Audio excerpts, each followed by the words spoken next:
Okay everybody, so tonight I'm going to be making some keto scones.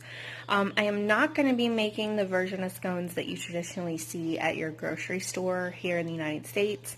I'm going to be making the type of scones that my husband and I had during our tea times while we were in London. I'll throw up some pictures of what those look like right here while I'm doing this video so you have a better idea. These are your traditional European scones. My husband's grandmother, his dad's mother, was from England, and so I'm trying to do these justice when we have our tea times. So what you're going to need is you're going to need 1 cup of sour cream, to have that back there, about a teaspoon of vanilla extract. You're going to need a teaspoon of baking soda, which I don't have out, I need to go grab that, 2 teaspoons of baking powder. You're going to need about 1.5 cups of a sugar substitute. I'm going to be using Swerve for mine just because I like the way that that doesn't leave an aftertaste. I'm going to be using granular and confectioners during this recipe, even though you don't have to have confectioners. You can just use granular. You need about 1/4 of a teaspoon of cream of tartar. You need 4 cups of flour substitute. So what I'm actually going to be using is I'm going to be using about 3 cups of almond flour and 1 cup of coconut flour. Just because this is a recipe that is not traditionally keto, I'm making it keto. You're going to need 1 room temperature egg, 1 cup of butter that is at room temperature that you have cut into multiple slices, and you're going to need some heavy cream for brushing on top of these. And this is going to yield 1 dozen scones. These do freeze really well and reheat really well. I actually only leave out maybe 2 or 3 of these, and then I freeze the rest for whenever we're having tea times. And we put some clotted cream and some jelly on it. I'll try and find some pictures of that and throw that up as well. Again, these are traditional European scones. These are not, the little triangle things that you see in your grocery store.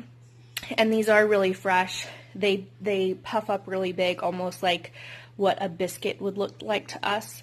And they're super yummy, and they're really, really good, especially with some hot tea. So I'm going to go ahead and get started.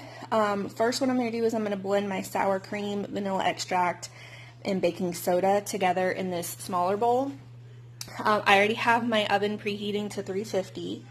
And then I'm going to be putting my flour, sugar, baking powder, cream of tartar, and salt into another bowl, which is going to be this one, that I'm going to then cut in the pieces of butter. Once I get that all together, then I will mix them together and make a dough. So I'll go ahead and get started and show you guys a few of the steps along the way. So this is what the dough is going to look like once you've mixed the dry and wet ingredients together, and really get down in there with your hands and knead this into an actual dough. You can add berries to yours, you can leave it like this. I'm going to be adding a few raisins to mine just because that's what my husband likes. I don't add a lot just because that is going to add carbs to this. Once I add the raisins, I'm going to knead it again.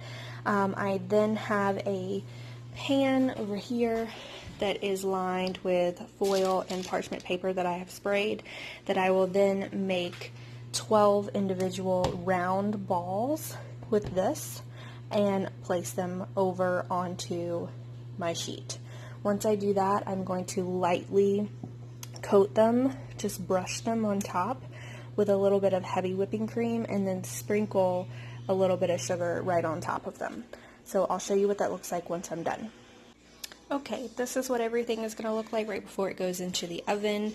Again, at 350 for anywhere between 12 to 15 minutes. I did just lightly brush a little bit of heavy cream on top of these and then sprinkle them with a little bit more Swerve before they're going to go in. Again, we have 12, and I will show you what these look like once they are out of the oven. Okay everybody, so this is what they're going to look like once you get them out. I will note that I did cook mine for closer to 20 minutes. You will see a little bit of this darkening golden brown on the side. You're really looking for it to get golden brown on the bottom. I let these sit for about 30 minutes to an hour before I then get them up and go ahead and freeze them. So if you want to Follow me on Instagram at Ketosis Mom for more easy recipes. You can also go to my keto blog at ketosismom.net. And as always, you can subscribe to this YouTube channel for more easy mom recipes. Thanks, everybody.